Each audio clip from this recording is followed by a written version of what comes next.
안녕하세요. 오늘도 사연살롱을 찾아주셔서 감사합니다. 이제 갓 돌을 넘긴 아들맘입니다. 사실 저는 30대 후반이 다 되어 노산으로 아이를 가졌는데요. 처음에는 아이 생각이 없었는데 나이가 들면 들수록 아이가 있는 집 부부들이 부럽더라고요. 30대 초중반만 해도 남편과 둘이서 지내는 것도 꽤 괜찮았거든요. 자주 투닥거리며 싸우긴 했지만 둘 다 직장인이라 평일에는 거의 볼 일이 없었고 주말에 한 번씩 같이 나가서 데이트도 하고 집에서 쉬기도 하면서 나름대로 바쁘게 잘 살았던 것 같아요. 하지만 신혼 초의 낭만이 사라지고 서로의 존재가 일상이 되자 남편과 제 사이에 끈끈함이 없는 것 같다는 느낌을 받았어요. 서로 사랑하지 않는 것은 아니었지만 언제부터인가 둘 중 한 사람이 손을 놓으면 쉽게 끊어질 관계처럼 느껴져서 불안해지더라고요. 그런 기분이 들 때 문득 주변을 둘러보니 아이 있는 부부들이 보였어요. 그러게 내가 한 살이라도 젊을 때 아이를 낳는 게 좋다고 했잖아. 물론 아이가 없으면 경제적으로 여유가 있겠지만 그렇게 여유 있어서 뭐해? 어차피 돈 많이 벌어봐야 죽기 전에 다 쓰고 죽지도 못하는데 물려줄 자식이라도 있어야지. 그래, 나도 남편이랑은 오히려 애 낳고 사이 더 좋아졌다니까. 애 낳기 전에는 남편이 내 가족이라는 생각이 안 들었는데 둘 사이에 애가 태어나니까 그제서야 아, 이 사람이 내 가족이구나 하는 생각이 드는 거 있지. 나도 그 기분을 꼭 느껴보면 좋겠어.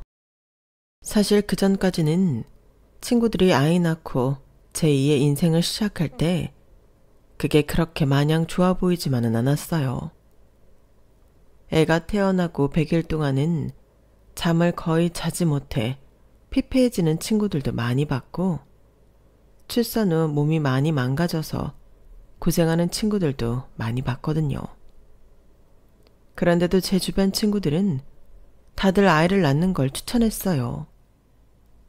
그때는 그 말이 그렇게 와닿지 않았는데 나이가 들면서 인생의 재미나 보람이 하나 둘씩 사라지다 보니 자연스럽게 아이에게 시선이 돌려지더라고요. 그래서 하루 날을 잡아 남편에게 조심스럽게 의견을 물었죠. 여보, 혹시 이제라도 아이 가져볼 생각이 있어? 아이? 갑자기 왜? 당신 절대 생각 없다고 했잖아. 그땐 그랬는데 더 늦기 전에 가져보면 어떨까 해서. 어떻게 생각해? 나는 너무 좋지. 나는 원래 갖고 싶어 했잖아. 당신이 싫다고 해서 못 가진 거지. 아기 생기면 우리 부모님도 엄청 좋아하시겠다. 이제 그걸로 잔소리 안 들어도 돼서 좋은데? 남편은 제가 뒤늦게라도 생각을 바꿔서 기분이 좋은지 그날 하루 종일 싱글벙글 웃더라고요. 사실은 남편이 외아들이라 시부모님께서 어떻게든 저희 집에서 아이를 낳기를 원하셨거든요. 미운 털 단단히 박힐 걸 알면서도 제 스스로 진심으로 아이를 원하지 않는 한 외부의 압박으로 인해서 억지로 아이를 낳고 싶지는 않았어요. 어차피 낳을 거면 조금이라도 어릴 때 낳아야 한다. 나이 다 들고 나서 낳으면 체력 때문에 후회한다. 그런 말이 많은데 결과적으로 지금 저는 그 어떤 후회도 하지 않았거든요. 오히려 어릴 때 낳았다면 남의 말만 듣고 제 인생의 가장 중요한 일 중 하나인 임신과 출산을 결정한 것에 평생 후회했을지도 모르겠어요. 하지만 아이가 없는 삶을 충분히 경험하고 느낀 후에 진정으로 아이를 원할 때 낳은 지금은 아무리 아이가 저를 힘들게 해도 그 어떤 후회도 그 누구도 원망할 것 없이 겸허히 받아들일 수 있게 되더라고요. 체력적으로는 조금 딸릴지 몰라도 정신적인 여유가 더 생긴 후라 아이를 더 안정적으로 키울 수 있게 된 것 같아 제 선택에 후회는 없어요. 아무튼 저희가 아이를 낳기로 결정했다는 소식을 어른들께 전하자 친정과 시댁에서는 상반된 반응을 보이셨어요. 아유, 우리야 손주 생기면 좋다지만 나이가 나이인데 이제 와서 아이 낳으면 몸이 많이 상하지 않겠니? 검사해야 할 것도 더 많아진다던데 우리 때문에 그런 거면 관둬라. 우린 손주 안 봐도 괜찮아. 그런 거 아니에요.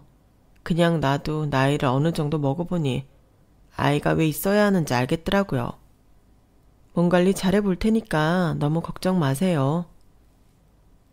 누구보다 손주를 원하셨던 부모님이기에 기뻐하실 줄 알았던 친정 부모님께서는 오히려 제 나이 때문에 몸에 무리가 가지 않을까 걱정을 더 많이 하시더라고요. 하지만 이왕 결심했을 때 아이를 갖지 않으면 두 번 다시 아이를 가질 기회는 없는 것 같았어요. 저도 마지막까지 신중에 신중을 더하고 내린 판단이었기 때문에 쉽게 뒤엎을 생각은 없었어요. 부모님께 괜한 걱정 끼쳐드리지 않게 몸을 잘 챙겨야겠다는 생각뿐이었죠. 반면 시댁에서는 어마어마하게 기뻐하셨어요. 아유, 그래. 잘 생각했다. 그래. 우리도 생각을 해줘야지 않겠니? 가뜩이나 외아들밖에 없는데 너희가 아이를 안 낳아버리면 우리는 영영 손주 얻을 기회도 없이 쓸쓸하게 지내야 하는데 고맙다. 너희 나이엔 이쁜 손주 낳아주는 게 최고의 효도야. 이왕 이렇게 된 거 아들 낳아라. 어? 아, 그게 뭐 제 맘대로 되나요? 요즘은 딸이 더 좋다고 하던데 아들이건 딸이건 저는 상관없어요. 제 자식인데 다 이쁘겠죠. 그래도 네가 뭐 둘 낳을 것도 아닌데 이왕이면 아들이 낫지. 딸이 좋다고 하는 건 다 딸 가진 부모들이 자기 위안 삼으려고 하는 말이고 정작 그런 부모 중에 자기 딸 애지중지하는 사람 내가 본 적이 없다. 다 종처럼 부려먹고 나서 딸 좋다고 하는 거야. 시부모님께서 예상치 못한 소식에 많이 기쁘셨는지 도가 지나친 말씀을 나누면서 깔깔대시더라고요. 그 모습을 보는데 티는 못 냈지만 정말 마음이 불편했어요. 사실 저는 아이를 낳겠다고 말씀드리기 전까지는 시댁과는 정말 대면대면한 사이였거든요. 분명 결혼 전부터 출산을 하지 않겠다는 의사를 정확히 밝히고 결혼했음에도 결혼 후 시댁의 출산 요구는 날이 갈수록 심해졌어요. 처음에는 저희 아버지 사업이 잘 되어서 경제적으로 여유가 있는 집안이라 무조건 찬성이라며 귀빈 대하듯 대접해 주셨어요. 보통 부모님 세대에서 출산은 선택이 아닌 필수이기 때문에 결혼 전에 의사를 분명히 밝혀야겠다 싶어서 비출산 의사를 밝혔음에도 그저 괜찮다고 편한 대로 하라고 배려해 주시는 모습을 보이셨거든요. 그래서 제 딴에는 별다른 걱정 없이 남편과 결혼을 했는데 결혼 2년 차쯤 되었을 때부터 슬슬 압박이 들어오기 시작했어요. 어느 집 누구네 딸이 아이를 낳았는데 너무 예쁘더라. 친구분이 손주를 자랑하는데 너무 부럽더라 등등. 은근슬쩍 이야기를 꺼내기 시작하셨죠. 처음에는 그런 이야기만 들어도 불편했는데 사전에 다 합의를 한 부분이니 그저 아쉬운 마음에 하시는 소릴 거라 생각하고 애써 못 들은 척 넘겼어요. 하지만 3년 차쯤 되니 본격적인 압박이 시작되었고 그때 괜히 남편과도 많이 다퉜던 것 같네요. 남편도 합의한 부분이니 남편이 시부모님을 좀 막아주길 원했는데 늘 뜨뜻미지근한 태도로 시부모님을 이해해달라고만 하니 저도 뚜껑이 열렸죠. 나중에야 남편 역시 사실은 아이를 낳는 쪽으로 더 원하고 있다는 사실을 알게 되었어요. 본인도 내심 원하고 있었으니 적극적으로 시부모님을 말리지 못했던 거예요. 그 일이 있고 나서 몇 날 며칠 충격에 빠져 남편과 이혼까지 고려했었어요. 하지만 제 태도가 많이 차가워진 걸 느낀 남편이 빨리 눈치채고 사과를 해서 일단락됐죠. 제가 먼저 꺼내기 전엔 앞으로 출산 이야기는 다신 꺼내지 않겠다고요. 그 사건이 있고 남편이 시댁에도 제대로 입단속을 시킨 모양인지 그 뒤로는 시부모님께서도 제게 아이 가지고 눈치 주는 말은 하지 않으셨어요. 하지만 꼭 눈치를 말로만 줄 수 있는 건 아닌지라 시부모님은 제가 이대로 나이 먹어가는 게 영 불안하셨는지 한 번씩 비언어적인 표현으로 아이에 대한 압박을 주셨고 그런 날은 저도 모르게 싸늘하게 반응하는 일이 반복되다 보니 사이가 서먹해졌어요. 그랬던 제가 아이 생각이 생겼다고 하니 시댁에서는 당연히 좋아하실 수밖에 없었죠. 벌써부터 아이 성별 가지고 이러쿵저러쿵 한마디씩 얻는 말들이 피곤하게 들리기는 해도 예전과 비교하면 급격히 사이가 좋아졌어요. 다행히 아이를 갖겠다고 마음먹은 후로 생각보다 빨리 임신이 됐거든요. 친정에서도 혹여나 제가 몸에 무리가 갈까 이런저런 영양제와 먹을 것들을 보내주셨지만 시부모님께서도 정성이 만만치 않으셨어요. 임신 초기에는 까딱 잘못했다가는 애 떨어진다며 부담스러울 정도로 많은 양의 반찬을 해다 냉장고 안에 넣어주고 가실 정도로 지극정성이셨죠. 어머님, 이렇게 신경 써주시고 정말 감사해요. 감사는 무슨, 너는 아무 걱정 말고 튼튼한 아들이라 낳거라. 잘생긴 손주 볼 생각만 하면 이런 건 하나도 힘들지 않아. 어머님께서 제게 쏟아주시는 정성이 처음에는 감사했지만 시간이 지날수록 아들 태령이 점점 심해지시더라고요. 아이 성별을 확인하기로 한 전날에는 부담감에 체에서 속을 다 개원했을 정도였어요. 혹시나 아들이 아니라면 예전에 불편한 관계로 돌아가야 하나 싶어서 알게 모르게 스트레스를 꽤나 받았던 모양이었어요. 솔직히 제 입장에서는 아들이든 딸이든 참 예뻤을 텐데 가스라이팅을 심하게 당해서인지 시댁과 관계가 피곤해질 바엔 차라리 아들이었으면 좋겠다는 마음으로 검진 전 작게 기도까지 했었네요. 지금 생각하면 참 웃긴 일이죠. 그렇게 떨리는 마음으로 검진을 받았는데 다행히 결과는 아들이었어요. 아, 잘생긴 왕자님이네요. 축하드립니다. 정말요? 아들이에요? 감사합니다. 아들이 갖고 싶으셨나 봐요.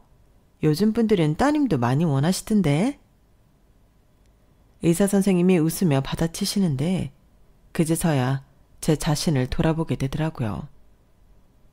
사실 나는 딸도 좋았는데 단순히 시댁에 대한 부담 때문에 아들을 원했다는 사실을 깨달았거든요. 아무튼 아들인 것이 결과적으로는 저에게 편하기는 했어요.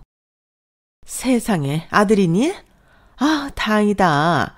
네가 그래도 우리 집안 3대 독자를 만들었구나. 시부모님의 부담스러운 애정 공세가 다시 시작되었지만 그래도 좋은 게 좋은 거라고 사이가 서먹했던 예전보단 낫다며 스스로 위안을 삼았어요. 하지만 아무리 좋은 말도 매일 들으면 질리듯이 시댁과의 교류가 잦아지니 좋기보다는 힘든 날이 더 많아졌어요. 임신을 하고 나니 몸이 점점 무거워지고 피로감이 심해지는 만큼 제 자신을 위해서라도 조금 거리를 둬야겠다는 생각이 들더라고요. 죄송한 말씀이지만 혼자 쉬는 시간이 절실히 필요해서 마음을 단단히 먹고 말씀을 드리려는데 청천벽력 같은 소식이 들려왔어요. 며느라, 우리가 너희 집 근처로 이사를 가기로 했다. 네? 갑자기 그게 무슨 말씀이세요? 아니, 네가 앞으로 아이 낳고 산후조리도 해야 하고 손주도 좀 자주 보고 살려면 우리가 너희 집 근처로 가는 게 편할 것 같아서. 어차피 요즘도 일주일에 2-3번은 그 동네 가는데 그럴 바엔 아예 가는 게 낫잖니? 아, 뭘 그렇게까지 하세요, 어머님? 왔다 갔다 하기 힘드셨으면 차라리 저희한테 오라고 하시면 되죠. 무리해서 이사까지 오실 필요는 없어요. 동네도 익숙치 않으실 텐데. 이미 집 계약 다 하고 날짜도 정했다. 친정도 먼데 시댁이라도 붙어 있어야지. 아직 애 안 낳아서 그렇지 애 낳으면 이게 얼마나 좋은 건지 깨닫게 될 거야. 근처에 의지할 수 있는 어른들이 있다는 게 얼마나 든든한지 아니? 막무가내로 저희 동네로 이사 오신다는 시부모님을 보니 착잡하더라고요. 그때만 해도 충분히 피곤했는데 이제 아예 같은 동네에 살며 교류할 생각을 하니 생각만으로도 지쳤어요. 본격적으로 시부모님이 이사하고 2달쯤 됐을 때 컨디션이 좀 안 좋다 싶더니 하혈을 했어요. 임신한 상태에서 하혈을 하니 눈앞이 캄캄해지더라고요. 곧장 병원으로 달려갔는데 설마 했던 일이 현실이 됐더군요. 유산되셨습니다. 단 한마디였는데 어쩜 그렇게 비현실적으로 들리던지. 머리로는 이해가 안 된다고 생각하면서도 본능적으로 눈물이 쏟아졌어요. 그동안 조심한다고 스스로 약간 답답하다 싶을 만큼 조심하며 다녔고 몸에 좋다는 온갖 탕약이나 영양제, 음식들까지 야무지게 챙겨 먹었는데 유산이라니. 아이 성별도 알고 심장 소리까지 들으며 좋아했던 지난 날들이 다 물거품 같았어요. 제 입으로는 주변에 소식조차 못 전하겠더라고요. 나름대로 신중하고자 안정기 이후에 이야기했는데도 일이 이렇게 될 줄은 몰랐어요. 의사에게 원인을 물어보니 정확한 사유보다는 컨디션 저하와 스트레스가 원인일 가능성이 크다고 하더라고요. 스트레스. 그 단어를 듣자마자 최근 이사 온 시댁이 떠오르더군요. 저 좋으라고 이사 오신 거라지만 저에게는 정말 큰 스트레스였거든요. 그래도 좋은 의도로 이사 오신 건데 시댁 탓만 하기 좀 그래서 그 생각을 입 밖으로 꺼낸 적은 없어요. 남편이 저 대신 유산 소식을 주변에 전해줬고 중간 역할을 잘 해줘서인지 시댁에서 그 일로 따로 연락이 오지는 않았어요. 시댁도 친정 식구들도 마주보고 아무렇지 않은 척 할 자신이 없어서 한참 동안 아무도 안 만나고 지냈어요. 제 소식을 알면 괜찮냐고 안부부터 묻는 말에 괜찮다고 대답할 자신조차 없었거든요. 그때는 제가 스스로 관리를 못해서 얼굴조차 모르는 예쁜 아가를 떠나보냈다고만 생각해서 죄책감이 이루 말할 수가 없었어요. 일상에서 괜찮다가도 그 일만 떠오르면 눈물이 툭툭 솟아올랐거든요. 6개월쯤을 그렇게 반쯤 정신 나간 채 아무도 안 만나고 폐인처럼 지내다가 조금씩 사람들을 만나기 시작했어요. 그러다 추석이 되어 시댁에 가게 됐어요. 너무 오랜만이라 죄송스럽기도 하고 괜찮은 모습 보여드려야 안심하실 것 같아서 일부러 씩씩한 척 밝게 웃으며 대했는데 그런 모습을 보이니 시부모님이 내심 안심하는 것 같은 모습이더라고요. 그래, 시간 지나니까 별거 아니지? 우리 때는 말이야, 유산 되게 흔했어. 그거 별거 아니야. 아들이었던 게 너무 아깝기는 하지만 뭐 어쩌겠니? 임신이야 또 하면 되는 거고. 한번 해봤으니 두 번째 할 때는 훨씬 나을 거다. 걱정하지 말고 바로 임신 준비해. 어머님, 저희 당분간은 임신 준비 안 하려고요. 한번 이렇게 되고 나니까 좀 지쳐서요. 얘는 지금 무슨 소리 하는 거니? 너 지금 나이가 몇인데? 내일 모레면 40 되는 애가 시간이 어딨다고. 바로 준비해야 돼. 네, 저도 아는데요. 안 좋은 일 한 번 겪고 나니 또 그렇게 될까봐 두려워서 좀 자신이 없어요.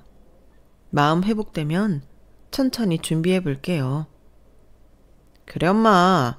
이 사람 아직 완전히 나아진 거 아니야. 좀 내버려 두세요. 아우, 힘든 건 알겠지만 정말 그럴 시간이 없대도. 지금 힘든 건 애가지만 싹 낫는 거야. 그런데 지금 이렇게 민기적거리다가 나중에 임신 안 되면 그게 더 힘들고 우울할 텐데. 그땐 어쩔 거야? 너 때문에 이사까지 온 우리 생각은 안 해? 한참 예민할 때라 그런지는 몰라도 마지막 말에 뚜껑이 열리더라고요. 그것 때문에 스트레스 받았던 것만 생각하면 속에 천불이 나는데 너무 뻔뻔하게 느껴졌어요. 어머님, 저는 이사 와달라고 한 적 없어요. 제 탓하지 마세요. 뭐야? 저는 어머님, 아버님 가까이 사시는 거 솔직히 편치 않아요. 아무리 잘해주시려고 오셨다고 해도 생활 반경이 이렇게 겹치면 어쩔 수 없이 더 눈치가 보이는 부분도 있고요. 예, 우리가 언제 눈치를 줬다고 그러니? 참나, 이 녀석이 하도 난리를 쳐서 몸 간수 하나 제대로 못하고 예쁜 손주 날려먹은 것도 화가 나는데 말 한마디 안 했구만. 네가 눈칫밥을 제대로 먹어봐야 그런 소리를 안 하지. 우냐우냐 했더니 네가 정말 상전인 줄 알아? 엄마 그만하세요. 지금 몸도 마음도 다친 사람한테 무슨 말씀하시는 거예요? 어머님의 폭언에 남편이 화들짝 놀라서 중재를 시작했지만 이미 늦었어요.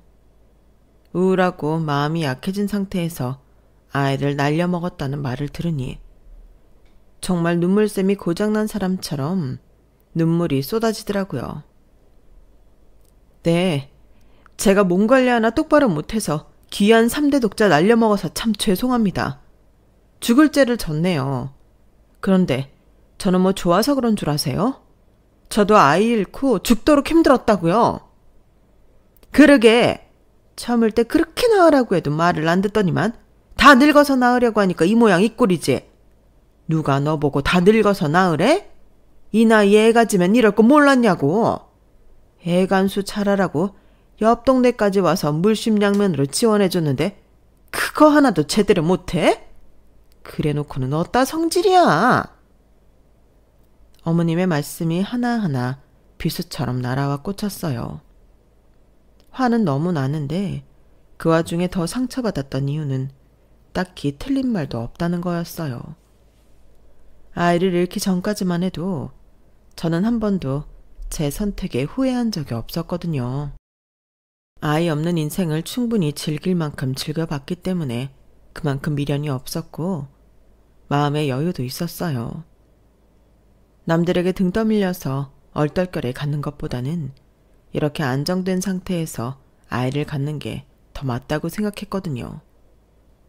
그런데 그날 처음으로 제 선택에 대해 회의가 들더라고요. 등 떠밀리듯 하더라도 남들이 아이를 빨리 낳는 이유라는 건 분명히 있는 거구나 하고요. 아무튼 그날 어머님과의 싸움으로 저는 한층 더 우울해졌어요.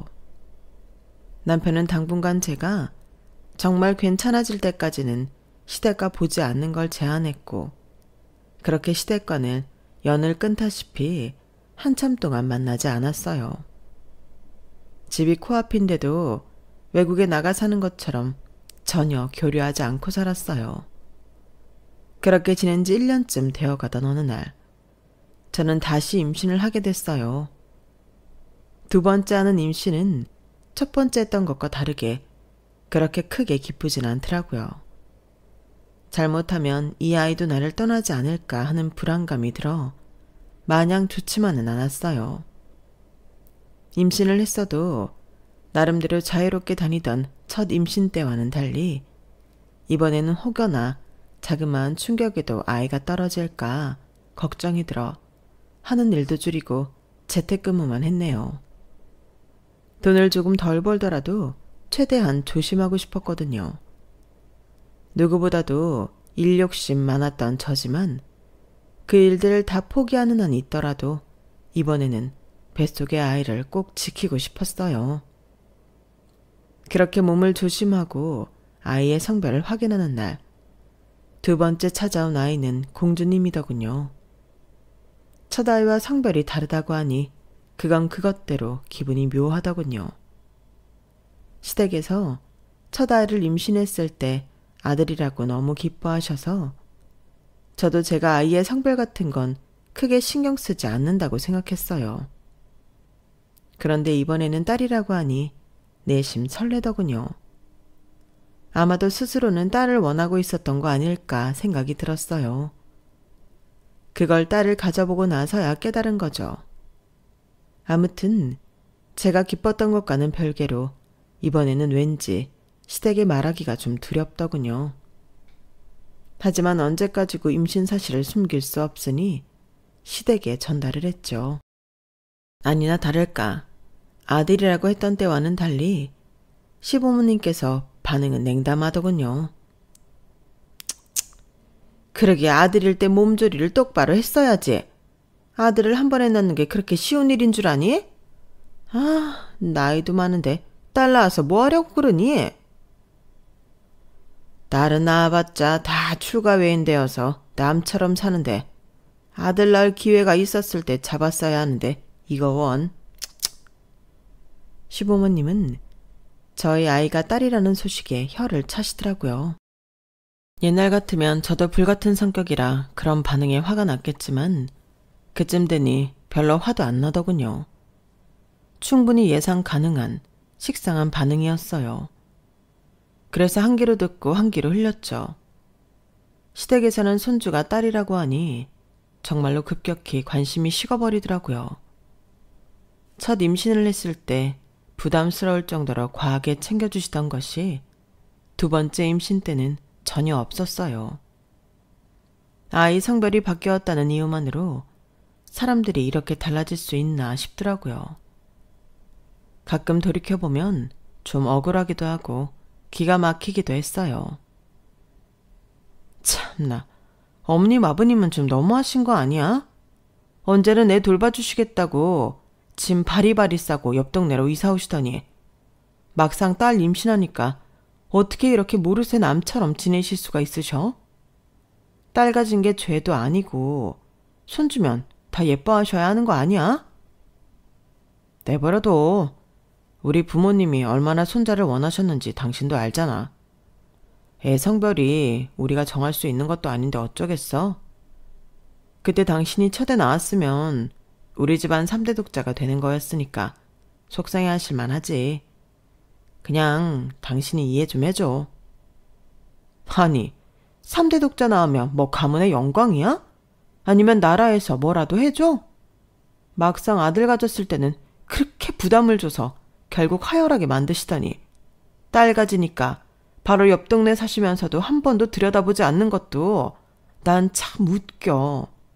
진짜 이건 아니지. 뭐? 당신도 말이 참 그렇다. 우리 부모님이 부담을 줘서 하열했다고? 그건 진짜 아니지. 잘해줄 땐 잘해줘서 부모님 탓하고 관심 없으니까 또 관심 없다고 욕해?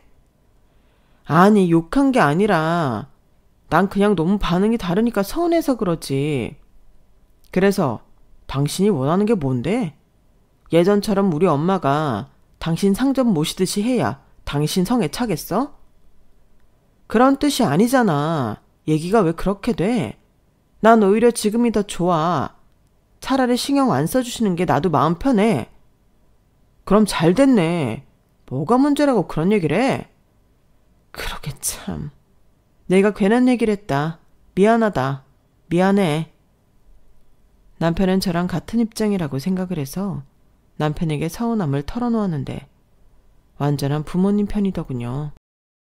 언제는 성별 상관없이 자식이면 다 이쁠 것 같다더니 남편도 내심 두 번째 임신에는 딸이라고 하니 실망을 한 듯한 태도를 보이며 시댁을 옹호해서 기분이 안 좋더라고요. 아기야 괜찮아. 엄마가 우리 딸 제일 사랑해. 엄마가 많이 예뻐해 줄게. 이런 일로 기분이 상할 때마다 저와 연결이 되어 있는 아이마저 기분이 상할까봐 괜히 배를 쓰다듬으며 아이에게 말을 걸어줬어요.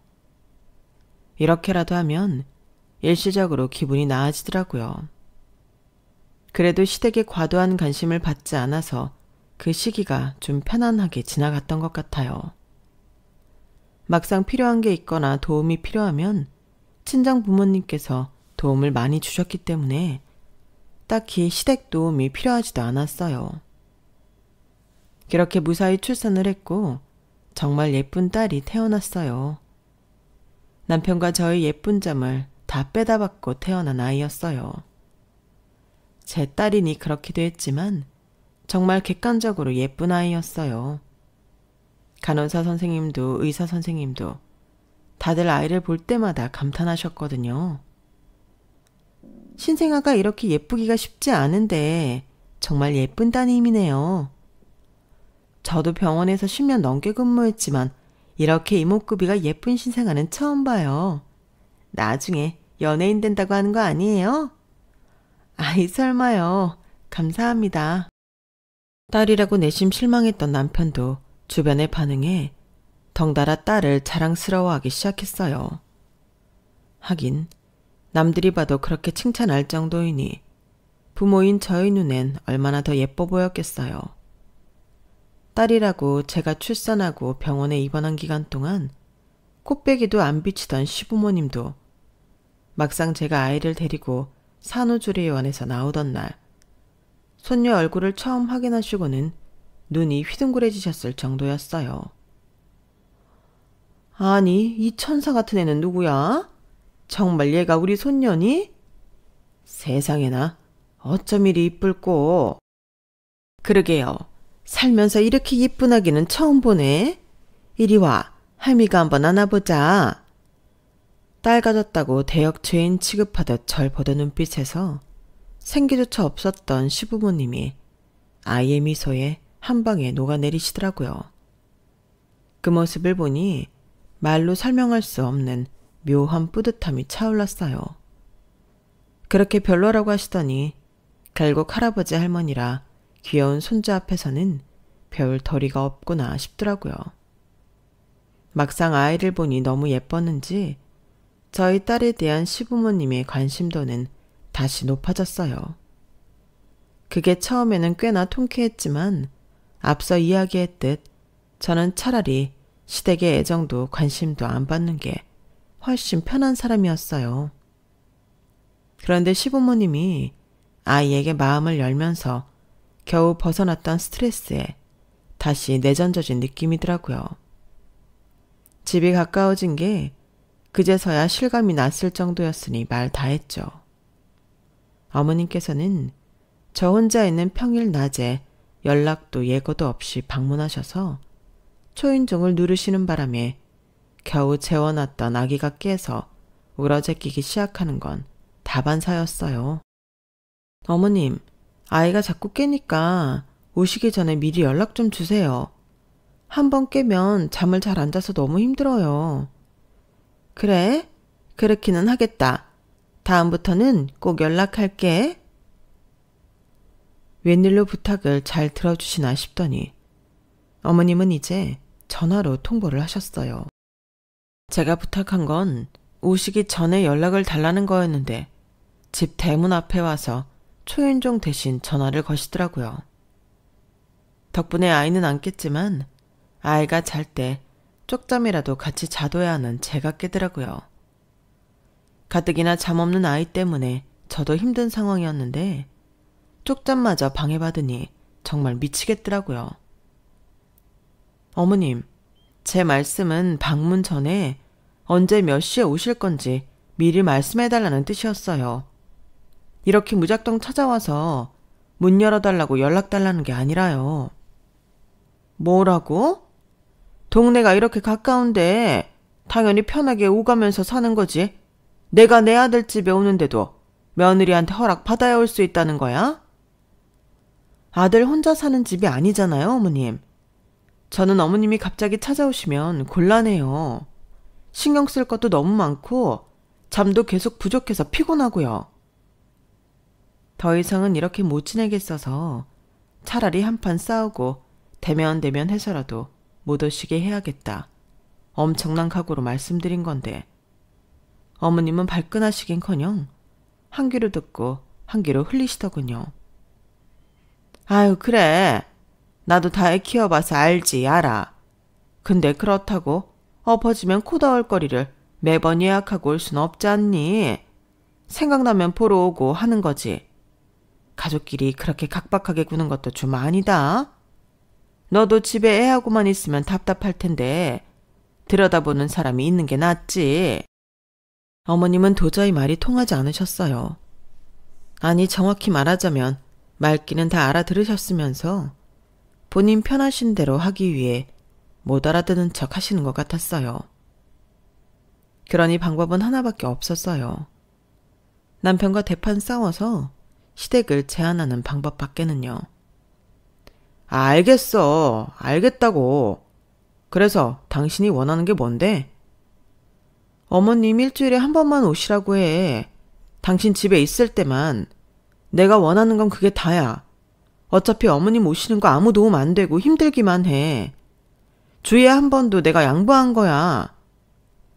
이대로 살다간 정말 사람이 미칠 것 같아서 남편과 헤어질 각오로 싸운 뒤 남편에게 단단히 약속을 받아냈어요.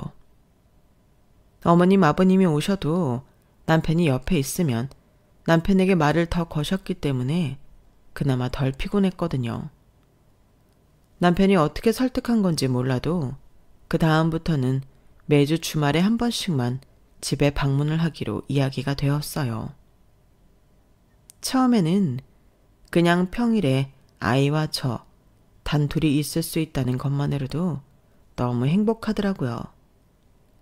잘 수 있는 시간에 충분히 자고 어머님이 갑자기 찾아오신다고 헐레벌떡 집을 정리하거나 어머님을 대접하고 어머님 기분을 일일이 신경 쓰면서 말벗이 되어드리지 않아도 되니 얼마나 편했는지 몰라요. 사실은 이게 당연한 건데 그동안 저 혼자 그 힘들다는 신생아 육아와 시댁살이를 함께하고 있었다는 생각을 하니 좀 씁쓸하더군요. 하지만 그 편안함도 그리 오래가지는 못했어요. 지옥 같았던 100일이 지나고 정말 말 그대로 100일의 기적이 찾아왔어요. 아이가 조금씩 통잠 자는 시간이 늘어나면서 저도 조금은 얼굴에 혈색이 돌더라고요. 그동안은 피곤함에 찌들어 아이 보기 바빴기에 놓치고 살던 것들이 조금씩 눈에 들어오기 시작했죠. 그래서 이제는 그런 것들을 좀 챙겨야겠다 싶더라고요. 물론 육아를 하면서 제 삶을 챙기는 건 현실적으로 쉬운 일은 아니었어요. 하지만 저도 남편도 매일 집에만 얽매여 있으니 살아도 사는 것 같지가 않더라고요. 그래서 이야기 나온 게 주말에 번갈아 가며 하루씩 자기를 위한 자유시간을 갖기로 했어요. 그래야 육아 우울증에 시달리지 않고 부부 사이도 건강하게 유지할 수 있을 것 같았거든요. 그래도 집에 아이가 있는데 배우자를 두고 나가버리는 게 생각보다 쉬운 일은 아니라서 외출을 하더라도 저는 3-4시간 혼자 카페에 가서 좋아하는 책을 읽다 오거나 미술관에 가서 보고 싶었던 전시를 보고 오는 게 전부였어요. 비록 일주일에 하루, 그것도 반나절도 안 되는 짧은 시간일 뿐이지만 그런 시간을 갖는 게 정말 많은 도움이 되더라고요. 남편은 저에 비하면 하루를 통으로 친구들과 놀러 다녀오거나 술을 마시기도 했어요. 그래도 저는 워낙 애 보는 게 남편보다 익숙하기도 하고 남편은 직장 일을 병행하고 있으니 스트레스가 더 크겠다 싶어서 저보다 더 긴 자유시간을 쓰는 것에 큰 불만은 없었어요. 어쨌든 아이가 신경 쓰여서 일찍 돌아오는 것도 제 의사였으니까요. 그런데 어느 날부터인가 남편의 그런 행보가 거슬리기 시작하더라고요. 이유는 바로 일주일에 한 번으로 제안해뒀던 시부모님의 방문 때문이었어요. 원래 시부모님은 남편이 쉬는 날 집으로 방문하셨어요.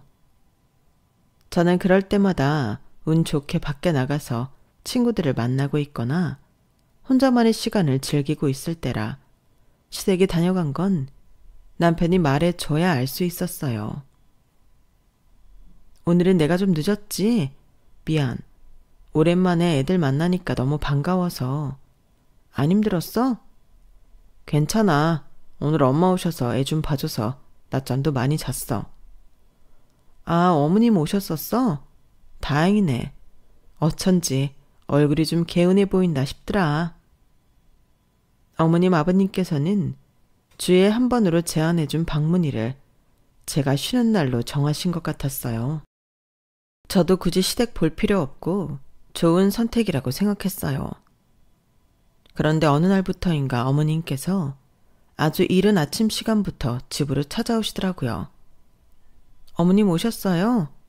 그래, 넌 참 얼굴 보기가 힘들구나. 네? 아, 몇 번 다녀가셨다고 들었어요. 그러니까 네가 주말마다 남편한테 애 맡겨놓고 놀러 나간다길래 대체 얼마나 놀러 다니나 싶어서 와봤다. 주말 내내 맡기는 게 아니고요. 하루씩 번갈아 가면서 쉬는 거예요. 그래.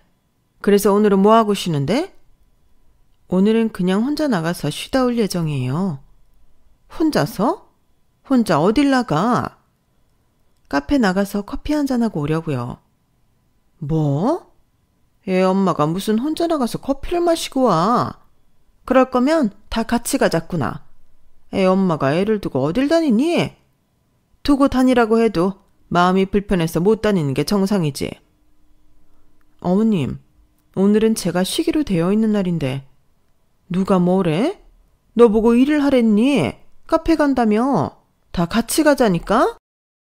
그날부터 어머님은 막무가내로 제 쉬는 시간을 방해하기 시작하셨어요. 항상 제가 쉬는 날에만 아침 일찍부터 집에 오셔서는 제 일거수일투족을 관찰하고 간섭하셨어요. 어머님, 진짜 저한테 왜 그러세요? 내가 뭘? 너 쉬는 날이라길래 같이 놀자는데 내가 뭐 잘못이라도 한 거냐? 애초에 네가 일주일에 한 번 오라고 해서 말도 잘 듣고 있는데 뭐가 불만이니? 네가 그렇게 조금 오라고 하는 바람에 예쁜 손녀가 이렇게 가까이 사는데 얼굴도 자주 못 보고 며느리 눈칫밥 먹으면 딱딱 정해진 날에만 오는데 당연한 거였지만 역시나 어머님은 말이 통하지 않으셨어요. 임신과 출산을 결심하면서 시댁과 매번 똑같은 레퍼토리로 스트레스를 받게 되니 정말 사람이 미칠 것 같더라고요.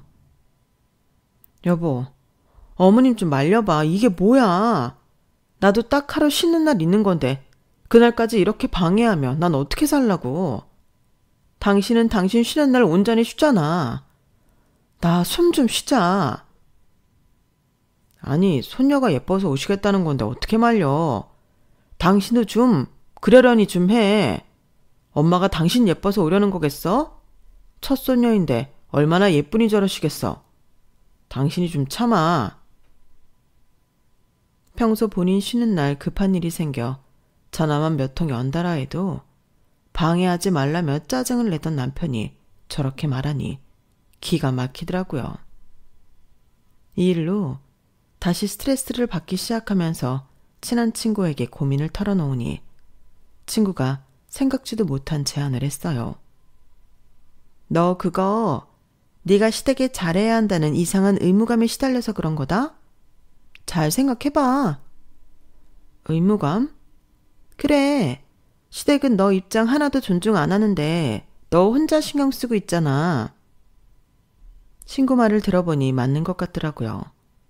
시댁이 온다고 하면 항상 긴장하고 급하게 집을 치우고 어머님 아버님께 뭐라도 대접하려 하고 꼭 그래야만 한다는 강박이 저를 더 힘들게 하는 것 같았어요. 그냥 미친 척하고 시부모님 오셔도 너 하고 싶은 거 다 하고 집안일도 내버려둬. 원래 남편이랑 그러기로 합의한 날이라며. 네가 네 시간 즐기는 건데 뭐라고 하면 남편이랑 싸워야지. 그러네. 왜 난 그래 볼 생각을 못했을까? 남편한테 아무리 시부모님을 말려달라고 해도 바뀌는 것 하나 없는데 뭐하러 저는 혼자 스트레스 받아가며 시부모님을 대접해드렸나 싶더라고요. 그래서 친구 조언대로 해보기로 했어요. 시부모님이 오실 것 같으면 급하게 쌓여있던 집안일을 해결하고 간식거리를 내오던 예전의 저는 잊어버리기로 했어요. 역시나 그 주 주말에도 시부모님은 남편 쉬는 날엔 안 오시다가 제가 쉬는 날 방문하시더군요. 시부모님이 오실 걸 알면서도 저는 일부러 집 청소며 설거지며 전부 그대로 내버려 뒀어요. 아니나 다를까 어머님께서는 아침 일찍부터 찾아오셨고 오시자마자 집안 꼴을 보고 경악하시더라고요. 아니 집안 꼴이 이게 뭐니? 어머님 왜 이제 오세요? 어머님 오시면 나가려고 기다렸잖아요. 뭐야? 내가 왔는데 나가긴 어딜 가? 집은 이렇게 개판을 해놓고. 어딜 가긴요. 저 오늘 쉬는 날인 거 아시잖아요. 약속 있어서 가봐야 해요. 예, 너는 내가 뻔히 올 걸 알면서 집을 왜 이래 놓니? 평소에도 이렇게 살아? 네, 아이돌 모느라 집안일까지 할 여력이 없어서요. 뭐라고? 적어도 어른들 오는 거 알았으면 미리 치워뒀었어야지. 제가 왜요?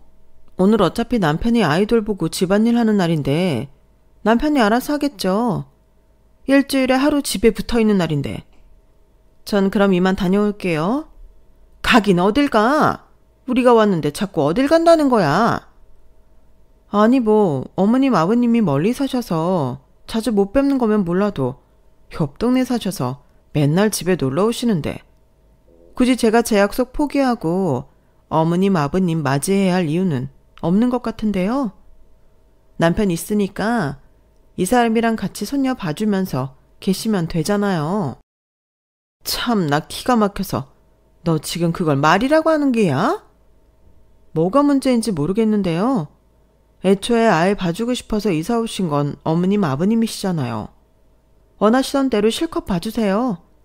저는 덕분에 안심하고 아이 맡길 수 있어서 좋네요. 얼굴에 철판 깔고 받아치니 어머님 아버님은 기가 막혀서인지 제게 아무런 반박도 하지 못했어요. 다 본인이 하신 말 돌려드린 거니 말 다 했죠. 솔직히 남편이 시부모님이 계실 땐 손가락도 까딱 안 했기 때문에 제가 없으면 어머님이 자연히 아이를 보게 될 게 뻔했어요. 친구 말대로 시부모님이 죄 쉬는 날 오던 말던 저는 남편과 약속된 시간을 즐기다 오니 억울한 일도 없이 편했어요. 즐겁게 시간을 보내다 들여오면 항상 녹초가 된 시부모님께서 바통 터치하듯 집으로 돌아가시더라고요. 아이가 아무리 예뻐도 저희 딸이 워낙 활기차고 기운이 좋은 아이라 연세 있으신 시부모님께서 감당하시기엔 많이 힘드신 모양이었어요. 제가 있을 땐 오셔서 아이를 구경만 하면 되니 힘든 걸 모르셔서 자주 오셨던 모양인데 어느 순간부터 발걸음을 끊으시더라고요. 어느 날 보니 시부모님이 오지 않은 지 꽤 되었길래 일부러 전화도 드려봤어요. 어머님, 아이 보러 안 오세요? 안 보러 오신 지 꽤 되셨잖아요. 저번에 봤으면 됐지. 우리도 매주 가려고 하니 힘들구나. 집이 코앞이신데 뭐가 힘들어요. 모시러 갈까요? 저 이번 주도 나가는데 남편이랑 같이 아이 좀 봐주세요. 뭐? 우리도 다 일정이 있어서 못 가는 거다. 뭐 너만 일정이 있는 줄 아니? 이제 옛날처럼 자주는 못 가니까 그런 줄 알아라. 정말요? 아쉽네요, 어머님. 그동안 매주 와주셔서 든든했는데. 아무튼 알겠어요. 저는 일부러 얄밉게 이야기하고 전화를 끊었어요. 그렇게 확인사살하듯 전화를 하고 나니 더 안 오시더라고요. 옆 동네인데도 한동안 남처럼 살다가 어머님 아버님은 원래 사시던 동네로 다시 이사를 가셨어요. 그 소식을 처음 들었을 땐 얼마나 웃었는지 몰라요. 지금 시댁은 딱 명절이나 시부모님 생신에만 뵙고 있네요. 그게 당연한 건데 얼마나 소중한 건지 모르겠어요. 그러게 오면 시댁살이만 시킬 거면서 육아 도와준다는 명목은 왜 내세우는지 모르겠어요. 와서 막상 제대로 아이를 봐주게 되니 반년도 채 못 버틸 거면서 말이에요.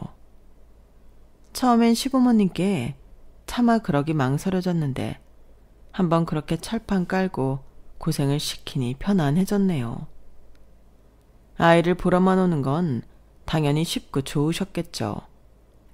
보러 와서 구경만 하다 가는 것과 아이를 정말로 돌봐주는 건 천지 차이니까요. 그렇게 아이 봐주겠다고 떵떵거리시더니 도망치듯 원래 동네로 다시 가신 걸 보니 어지간히도 힘드셨나 싶으면서도 참 통쾌한 날도 있네요. 제 이야기는 여기까지예요. 어떤 사이이든 적당한 거리감은 필요하다는 생각이 듭니다. 서로 예의를 지켜야 하는 사이에는 더 그런 것 같아요. 여러분들의 소중한 인연들과 항상 행복한 시간 보내시길 바랍니다. 감사합니다. 여러분, 사연 댓글에 응원과 현명한 조언 부탁드려요. 좋아요와 구독은 저에게 큰 힘이 됩니다. 오늘도 좋은 일 가득하세요.